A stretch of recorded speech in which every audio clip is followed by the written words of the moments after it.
नमस्कार सांग माने आज आम आलोचना करवा छोट पिलांकर गैस समस्या आमे कौन कले छोट पिला गैस हेनी चलत जाना प्रतिदिन आमे खाद्य कौन खाइबा देले से गैस समस्या हेब ना। देख प्रथमटी है काकुड़ी खटा दही कंचा भंडा किंबा पाचिला भंडा आपण यह प्रतिदिन खाइबारे सामिल करंतु। कौ दिन काकुड़ी दिंतु कौ दिन खटा दही किंबा कौ दिन कंचा भंडा एसबू खाद्य सब बेले खाइले सेमानकर गैस समस्या देखा जीवनी ता सहित सेमानकर पेट मते ठंडा रहिबो खाद्य मते शीघ्र हजम होई जीवो। नेक्स्ट होची आपण माने तांको सब बेले गरम पानी पीबा को दियंतु। गरम पानी को फुटेई तांको ठंडा करिकि छोट पिलांको पीबा को देले तांकर गैस समस्या होई न थाए।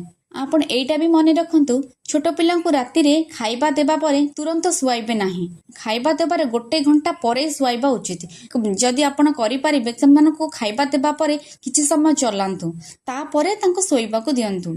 नेक्स्ट होची पिलांको अधिक समय पर्यंत खाली पेटरे रखिले पिलांकर गैस समस्या देखा देई थाए। सेथि लागि पिलांको सब बेले किछि पानी हो पानी पीबा को दियंतु तां किछि खाइबा को दियंतु किंतु खाली पेटरे अधिक समय रखंतु ना। एहा द्वारा पिलांकर गैस समस्या होई थाए। यदि आपण माने गोटे ग्लास पानी रे यदि आपण गोटे ग्लास पानी रे 2 चम्मच पान मधुरी पकाई राति रे रखि दियंतु सेही पानी को सकाळे पिला को पीबा को दियंतु। देखिबे एहा को प्रतिदिन पीले पिलांकर केबे भी गैस समस्या देखा जीवनी।